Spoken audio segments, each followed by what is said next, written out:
সাবেক যুব দলের কেন্দ্রীয় সভাপতি, বিএনপি খালেদা জিয়া ম্যাডামের উপদেষ্টা অ্যাডভোকেট সৈয়দ মাহবুব হোসেন আলম। আজকের প্রোগ্রামের প্রধান অতিথি হিসেবে আলোচনা পেশ করবেন অ্যাডভোকেট সৈয়দ মাহবুব হোসেন আলম।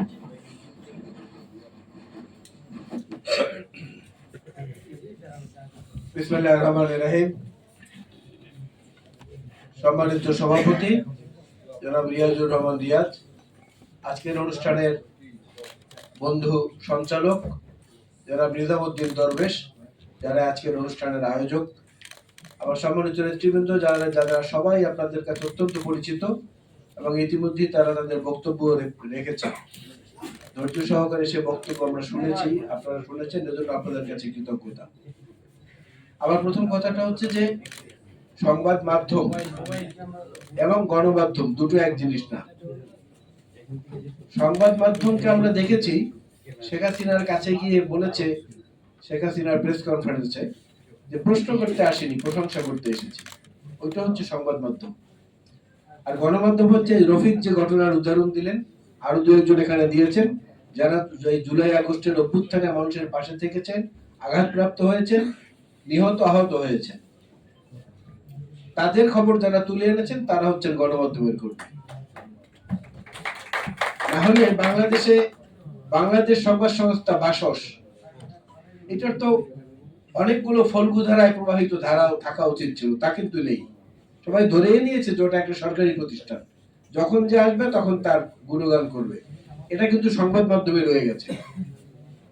কিন্তু আরেকটি টিভি চ্যানেলের একটি কক্ষে বসে জুলাইয়ের আন্দোলনরত শিক্ষার্থীদের সঙ্গে তারেক রহমানের যে বৈঠকটি হয়েছিল, সেইটা ওই সময় সাহস করে যারা তুলে ধরেছেন, সেটাকে আপনি গণমাধ্যমের সংজ্ঞায় ফেলতে পারেন।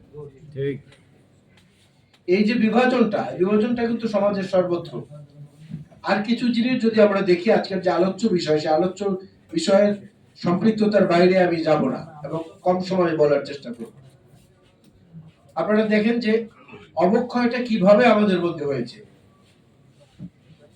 আমরা যখন বলি, তখন বলি, মনে করেন আমাদের এই যে স্ট্যান্ডিং কমিটির সদস্য, আজকের যার প্রধানমন্ত্রী হওয়ার কথা ছিল, হাফিজ ভাইয়ের বাসা কোথায়? অমুক জায়গায়। আমির খসরু ভাইয়ের বাসা কোথায়? অমুক জায়গায়। মহাসচিব সাহেবের বাসা কোথায়? অমুক জায়গায়। আবার আপনি যদি কিছু কিছু এলাকা দিয়ে ভ্রমণ করেন, তখন দেখবেন ওখানে লেখা আছে সচিব নিবাস। ওটা কিন্তু বাসা না, ওটা নিবাস। এসপির বাসার সামনে থেকে যাবেন, লেখা আছে পুলিশ সুপারের বাসভবন। ডিসির বাসার সামনে দিয়ে যাবেন, লেখা আছে জেলা প্রশাসকের বাসভবন। এইভাবে পুলিশ কমিশনারের বাসভবন, ডিআইজি সাহেবের বাসভবন, বিভাগীয় কমিশনারের বাসভবন, আর আমাদেরটা হচ্ছে বাসা। আর আমাদের চেয়েও নিম্নেরা আয়ের দিক থেকে, পেশার দিক থেকে, তাদের বাসার নাম হচ্ছে বস্তি। তো বৈষম্য তো রয়েই গেছে। বৈষম্য বিরোধী আন্দোলনে সফল হলাম করতে গিয়ে বৈষম্য তো সব জায়গায়। সাংবিধানিক রেনোভেশনের কথা আমরা যারা বলছি, সাংবিধানিক পরিবর্তনের কথা যারা আমরা বলছি, এই সংবিধানের 59 এবং 60 ধারা, এই দুটো জায়গায় বলা আছে, ইংরেজিতে লেখা আছে লোকাল গভর্নমেন্ট, বাংলায় লেখা আছে স্থানীয় শাসন। তার মানে ওটা সরকার না, ওটা হচ্ছে শাসন। অথচ স্থানীয় সরকার হচ্ছে গুরুত্বপূর্ণ প্রতিষ্ঠান, সাধারণ মানুষের সেবা ভিত্তিক। সে জায়গাটা এখন পর্যন্ত বাংলা ভাষায় লেখা রয়েছে শাসন, এবং আমাদের নিয়ম অনুযায়ী যেহেতু বাংলা ভাষাই সবচেয়ে অগ্রাধিকার প্রাপ্ত রাষ্ট্রীয় ভাষা, সেজন্য ওটা কিন্তু শাসন রয়ে গেছে। আমরা কিন্তু ওটা নিয়ে কথা বলছি না। আমরা বৈষম্য বিরোধী কি কি কৃতিত্ব কে কি নেওয়ার জন্য এটা নিয়ে মানে একটা প্রতিযোগিতায় লিপ্ত হয়েছি। তো এই ক্ষেত্রে বিতর্ক থাকাটা ভালো। বিতর্ক না থাকলে সে সমাজটাকে একটা মৃত সমাজ বলে মনে হয়। কিন্তু এই সঙ্গে সঙ্গে আরো কিছু জিনিস যে উঠে যাচ্ছে আমাদের মধ্যে থেকে, পারিবারিক বন্ধন, সামাজিক বন্ধন, সেই জিনিসগুলোর দিকে গণমাধ্যমের আরো বেশি তীক্ষ্ণ এবং আবেগী মনোযোগ দেওয়া উচিত। যে শহীদের মা, সাজ্জাদ মিরাজের মা আজকে যেখানে বক্তব্য দিয়েছেন, উনি যতদিন বক্তব্য দিয়েছেন, অতদিন যারা শুনেছেন তাদের চোখের পানি ঝরেছে। এই আমি চতুর্থ বা পঞ্চমবারের মতো ওনার বক্তব্য শুনেছি। তাৎক্ষণিক যে আবেগটা, এটাও কিন্তু ধীরে ধীরে নষ্ট হতে চলেছে। আপনি দেখেন, আগে সড়ক দুর্ঘটনায় কোথাও যদি কোনো মানুষ নিহত বা আহত হতো, আশেপাশের মানুষ দৌড়ে গিয়ে তাকে বাঁচানোর চেষ্টা করতো, সেবা শুশ্রূষা করতো, বাড়িতে নিয়ে যেত, এক গ্লাস দুধ এনে খাওয়াতো, পানি খাওয়াতো, থানায় ফোন করতো, অ্যাম্বুলেন্স নিয়ে আসতো, এখন গিয়ে কি করে? ভিডিও করে, ভিডিও করে এটাকে প্রচার করে। মানে আবেগ যেটা, মমত্ব বোধ যেটা, সেটা কিন্তু ধীরে ধীরে বিলুপ্ত হয়ে যাচ্ছে। এই অগ্রগতি, এই উন্নয়নের জন্য তো আমাদের তরুণরা জীবন দেয় নাই। আর 1971-এর মুক্তিযুদ্ধ যেভাবে জনযুদ্ধ ছিল, সেটার কোনো মাতা পিতা ছিল না, যে কারণে আমরা কাউকে জাতির পিতা হিসেবে মানি নাই। এই আন্দোলনেও যেটা ছিল, এটাও ছিল গণ অভ্যুত্থান, গণমানুষের অভ্যুত্থান। এখানে কৃতিত্ব ভাগাভাগি করার কিছু নেই। বিবেক থেকে, বিবেকের উৎসাহিত তাগিদ থেকে যে যতটুকু পেরেছেন সে ততটুকু কাজ করেছেন। সুতরাং এটা হচ্ছে আমাদের সামগ্রিক কৃতিত্ব, গোটা বাংলাদেশের কৃতিত্ব। যারা ছাত্র আন্দোলন বলেন তাদের সঙ্গে বিনয়ের সঙ্গে আমি দ্বিমত করি, এটা হচ্ছে শিক্ষার্থীদের আন্দোলন। কারণ আওয়ামী বাহিনী যখন পুলিশ এবং র্যাবকে সাথে নিয়ে, বিজিবিকে সাথে নিয়ে আমাদের শিক্ষার্থীদের উপর আন্দোলন করেছিল, হামলা চালিয়েছিল, তখন নারী শিক্ষার্থীরা তার অগ্রভাগে ছিলেন সে হামলা প্রতিহত করার জন্য। তারা আঘাতপ্রাপ্ত হয়েছেন। মাদ্রাসার ছাত্ররা বিভিন্ন জায়গায় প্রতিরোধ গড়ে তুলেছেন, তাদের কথা আজকে বলা হচ্ছে না। নারীদের অবদানকে আজকে সেখানে এক পাশে রেখে দেওয়া হচ্ছে। প্রধান উপদেষ্টার অফিস থেকে পর্যন্ত বলা হচ্ছে ছাত্র আন্দোলন। না, তাহলে ছাত্রীরা কোথায় গেল? এটা হবে শিক্ষার্থীদের আন্দোলন। এই যে বৈষম্য, এই বৈষম্য দূর করার জন্য তো একটা লম্বা সময়ের প্রয়োজন। সংবিধানের শুধু দুটো অনুচ্ছেদের কথা আমি বলেছি, বাকিটা বলতে গেলে অনেক সময় লাগবে। 1972-এর যে সংবিধান, সেই সংবিধানের মধ্যে ধর্মনিরপেক্ষতা, সমাজতন্ত্র কে ঢুকিয়েছে? কোন মুক্তিযুদ্ধ বলেছে ধর্মনিরপেক্ষতার জন্য আমি দেশ স্বাধীনের জন্য যুদ্ধে গেলাম? কোন মুক্তিযুদ্ধ কবে বলেছে যে আমি এই মুক্তিযুদ্ধে অংশগ্রহণ করেছি সমাজতন্ত্র আদায়ের জন্য? কেউ বলেনি। তারপরে একতরফা সেটা হয়ে গিয়েছে, করে দিয়েছে। এরকম একতরফা যাতে না হয় সেজন্য বিএনপি তো সবার আগে পদক্ষেপ নিয়ে বসে আছে। আমরা আমাদের 31 দফার যে সংস্কার প্রস্তাব, সেখানেও আমরা সবশেষ যে বাক্যটি লিখেছি, যারা আপনারা পড়েছেন বা জেনেছেন দেখবেন যে এর চেয়েও উত্তম যদি কোনো প্রস্তাবনা জনগণের বৃহত্তর স্বার্থে, দেশের স্বার্থে আসে, আমরা সেটাকে সাদরে গ্রহণ করব। এর চেয়ে বড় উদারতা দেখানোর আমাদের আর কি আছে? যদি আপনারা পরামর্শ দেন, আমরা বিএনপি সেটা অনুসরণ করব। আরেকটা কথা বলবো, এই এই এই সচিবালয়টা কিন্তু মূলত সচিবালয় না, এটা কিন্তু মন্ত্রণালয়।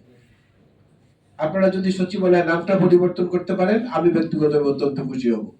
কারণ ওয়ারেন্ট অফ প্রেসিডেন্স অনুযায়ী চিফ এক্সিকিউটিভ অফিসার মন্ত্রণালয়ের যিনি, তিনি হচ্ছেন মন্ত্রী, সচিব না।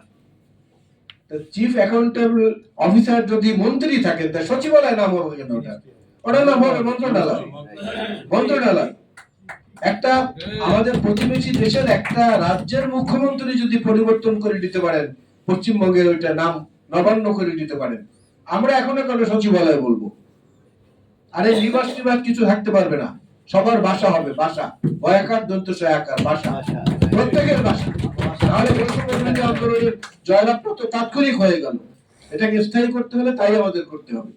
আমি মনে করি আজকের এই আলোচনা আপনারা যেটা শুরু করেছেন, এটা একটা ভালো সূচনা। এই সূচনার মধ্যে থেকে বিশ্লেষণ, অনেকগুলো ভালো ভালো গুরুত্বপূর্ণ বিশ্লেষণ চলে আসছে। এই বিশ্লেষণের মধ্য দিয়ে আমাদেরকে এগোতে হবে।